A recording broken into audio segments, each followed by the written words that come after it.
Okay, let's get started on our wellness toolbox. The wellness toolbox is the page that you're going to be referring to when making certain action plans. As you can see, I have divided it already. I'm not sure if this space is going to be enough. So if it's not going to be enough, I can just add stuff to it, like little foldouts. We will see.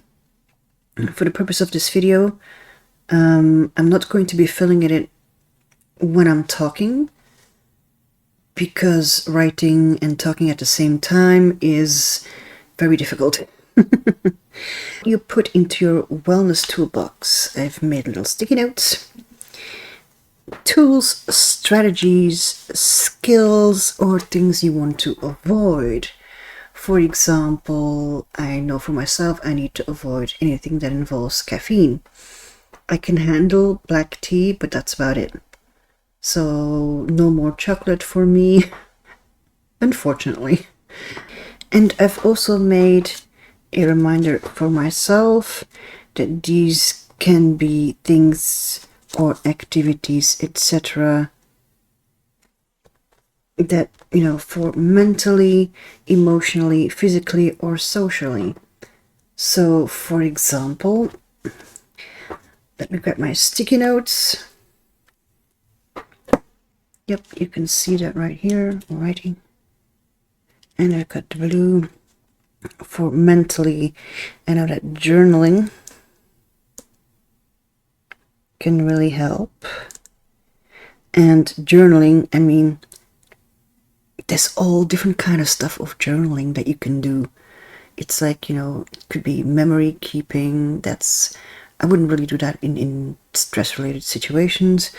For then, I would most likely be venting. So that could be venting. Usually I go with the venting first. Oh wow, that wiggled, sorry for that. And after I've done enough of venting, then I just, really get tired of seeing myself write. I then go on to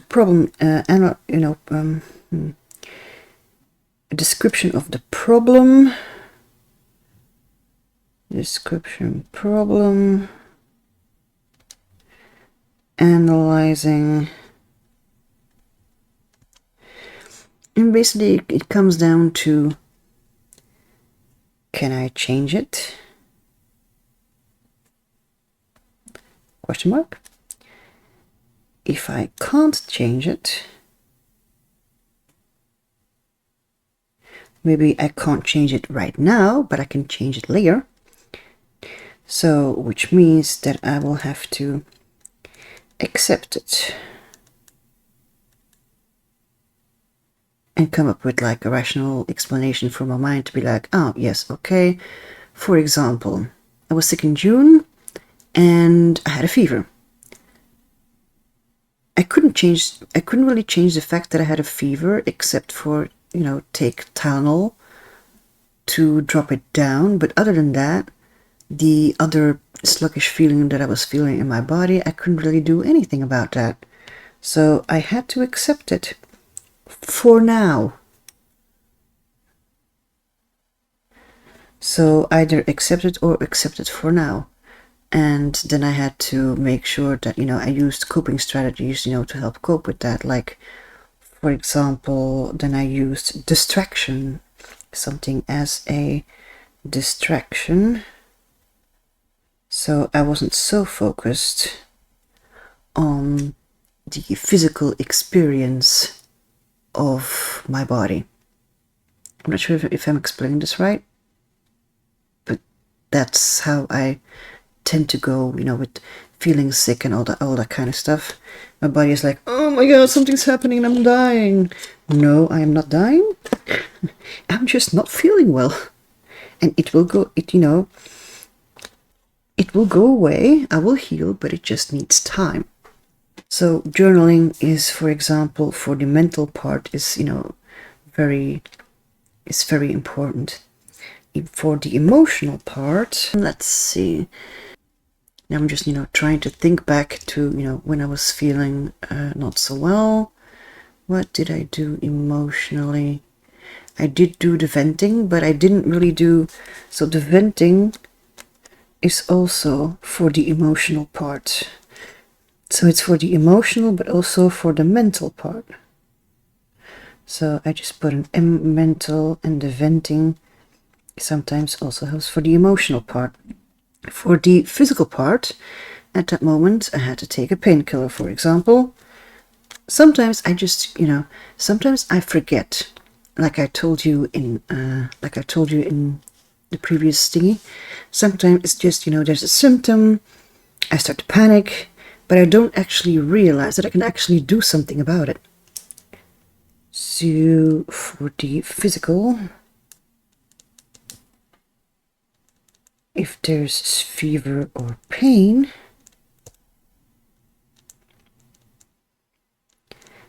take a painkiller. But for example, if I'm anxious about something completely else, this is for when I'm sick. Let's put it there. But for example, if I'm anxious, for something, waiting on some news, and the worry train is starting to happen, what I can do, for example, is start dishes or clean something / scrub something. Because I have noticed, if it's a different kind of nervous, anxious kind of thing, and then I need something, to do it physically. So that's why the P. Let's put it there. There we go. And socially, what also sometimes happens, but rationally, sometimes I don't really think about it. So again, anxiety related stuff. Sometimes it helps to call a friend. So that is socially, or call a helpline. So depending on your support system, because your support system is also part of your wellness toolbox. So don't forget about your support system.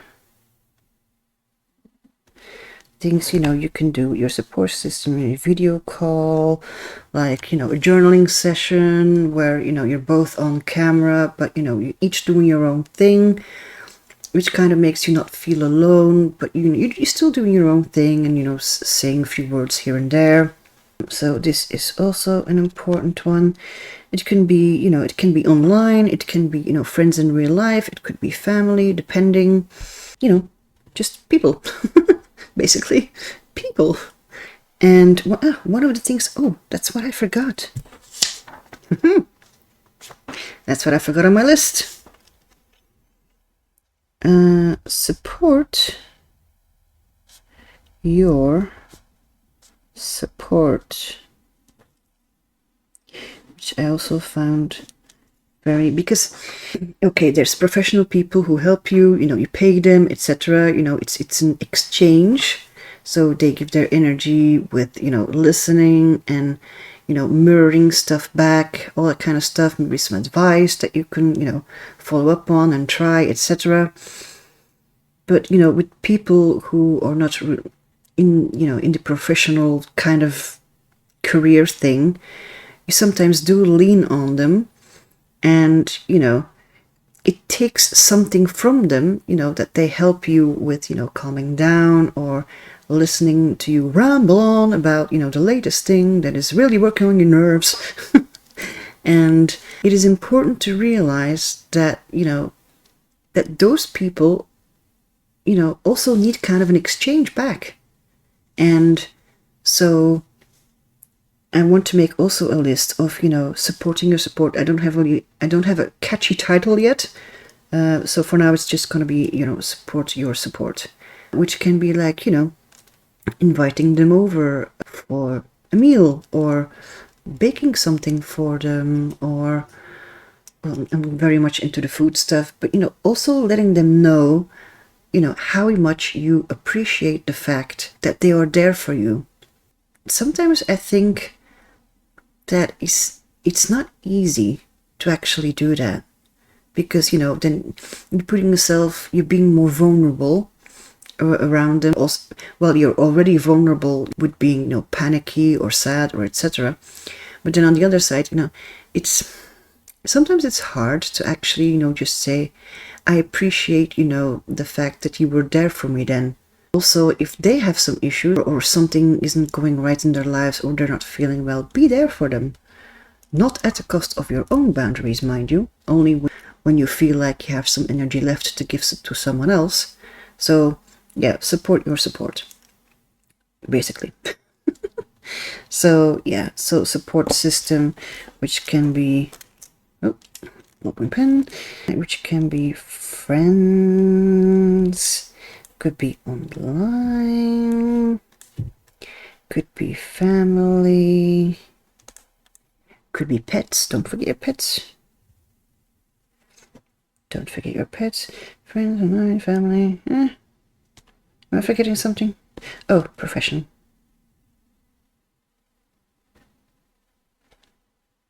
Professionals will 1F, I think. Yes. Alrighty. So, ta-da. So, with this, I have, mentally, emotionally, physically, socially. And things, I easily go to the creative route. It's just ingrained in me because that's been one of my pillars, actually, through my whole life, from when I was little. So this can mean story writing. I used to love writing stories because then, you place yourself into, someone else's life and their experiences and all that kind of stuff, which sometimes can also help, to be less focused on your own stuff, because sometimes, just your head is so completely buried in it that you just can't see ins or outs. So yeah, story writing and simple things like a coloring book, which reminds me, there is a coloring book from Wrap freely available. I will put the link of that in the description. And there's also another document available about the 5 key concepts of the Wrap Wellness Recovery Action Plan. So I will put that in the description also. So you have story writing, coloring book, flinging paint, when I want to experiment, but also swatching pencils, paint, etc. All that kind of stuff can be extremely relaxing. I will have more things to add there, but I'm going to stop right there with that. I have stretching. Sometimes it can really help having a good stretch. There's also dancing. For dancing, I mean in the sense of, something really that you can dance to, not really a slow song. For me, it usually has to be something with a beat that's a bit more up-tempo. And it really helps, getting some different kind of hormones into my body instead of just, anxious stuff and doom. Other things that you can do, for example... Oh, I have an idea. Hold on. I'll put, let me put that right there. Okay. Because sometimes, when I'm like... how do I put this? Sometimes when I suddenly feel like a wave of tiredness or something, there's like this little checklist that I can do. Haven't been drinking enough.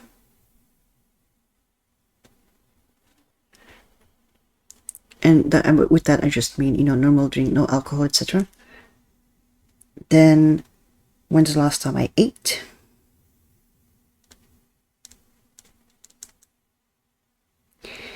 because those things are, you know, very much grounding kind of stuff. So eating, drinking, walking around.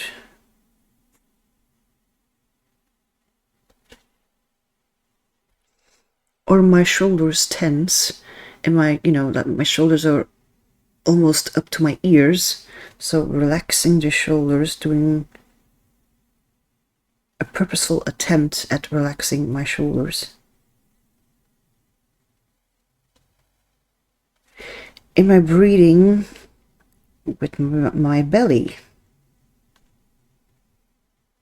Because I did notice at the end of June, I was so stressed and anxious that I actually started breathing with my chest, you know, with the upper part of my chest. While it's much better for your body to actually breathe with the belly. So what I sometimes do then, when I forget how to do that, is I put my hands on my belly. Put hands on belly. And I just, you know, and I just sit like that for a couple of minutes. And, you know, feeling my hands move on my belly while I'm breathing. It's a different kind of breathing, and I'm not really sure how to explain it. It's just, you know, one of those tools that I've started using.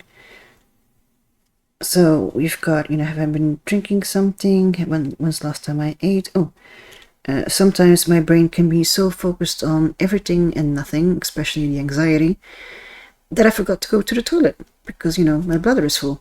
So let's put that on there as well. Because sometimes I can just be so focused, and it's just like, wait a minute, when's the last time I went to the toilet? So these are just, you know, all kinds of telling. Okay, so there's more rigorous stuff that you can do. Running, jumping. I'm not really a fan of the running though. I'm just gonna be honest. Maybe we can just walking.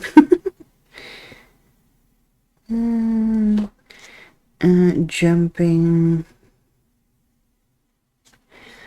Doing some exercises for my back, for example. I had an injury on my back like 12 years ago, no, 12, 14 years ago-ish.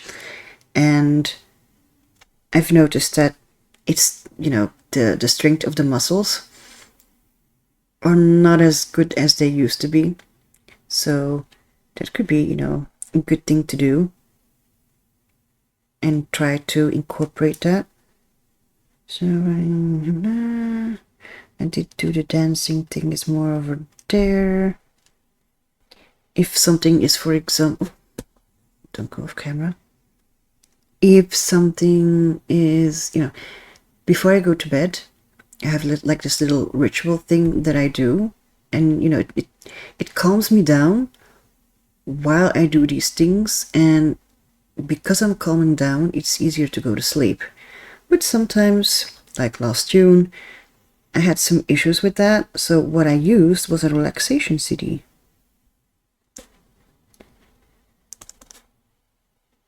There are things, you know, you can find on YouTube and all that kind of stuff, so mine is a combination of first some breathing, then tensing muscles, relaxing them. Then there's a part of visualization. It has different techniques kind of smooshed together into one, but it still makes perfect sense. Of course, there's also things like yoga or Pilates, or any other kind of, you know, movement program or strategy tool thing. There we go.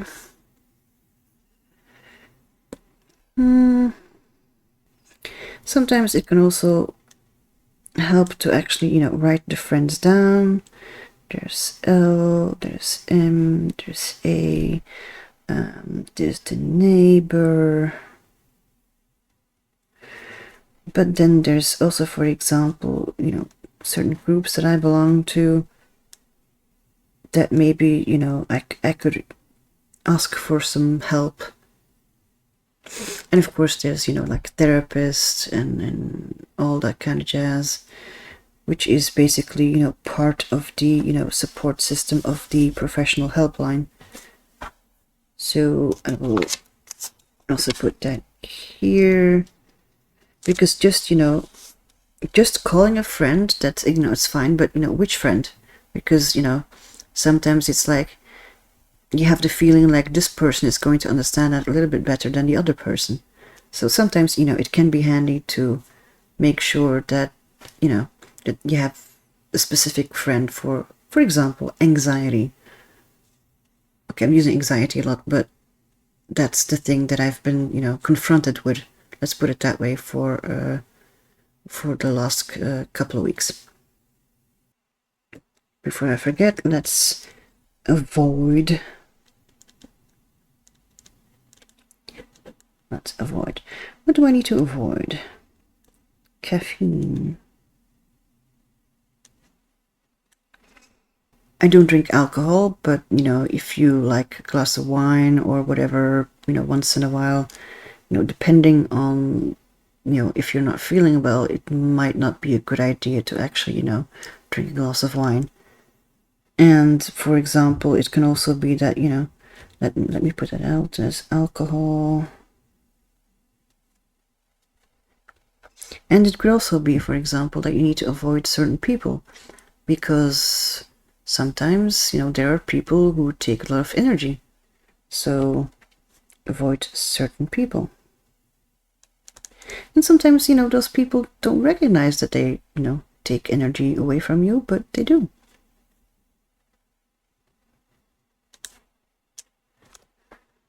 There we go. 10.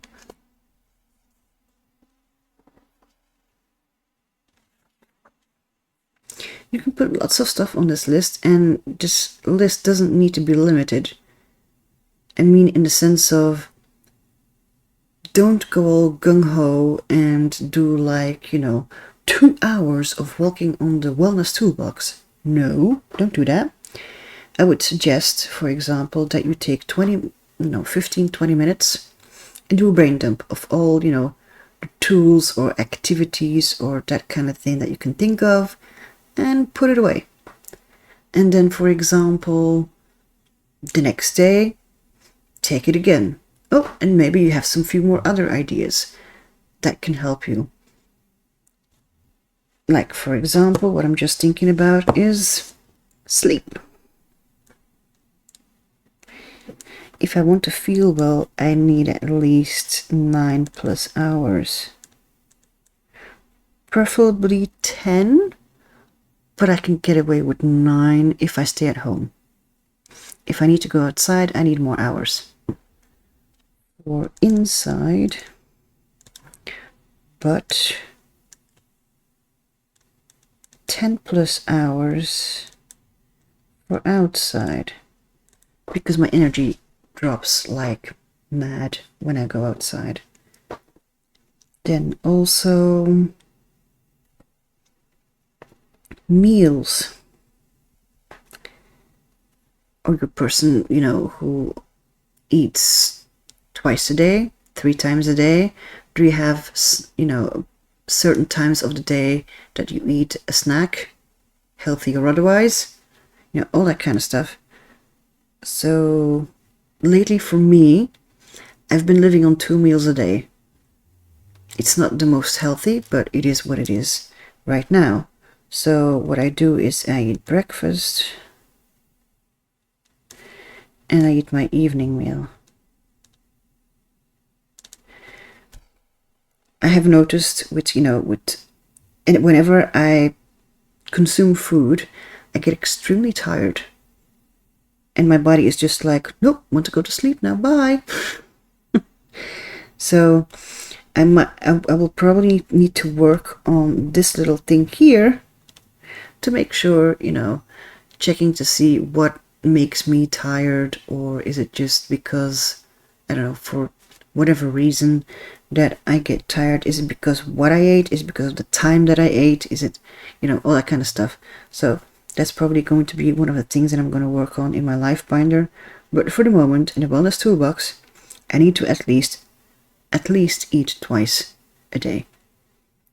Preferably also some healthy snack in there. So one, it could also be like a healthy snack. There we go. Because I just reminded myself I have strawberries in the fridge. There we go.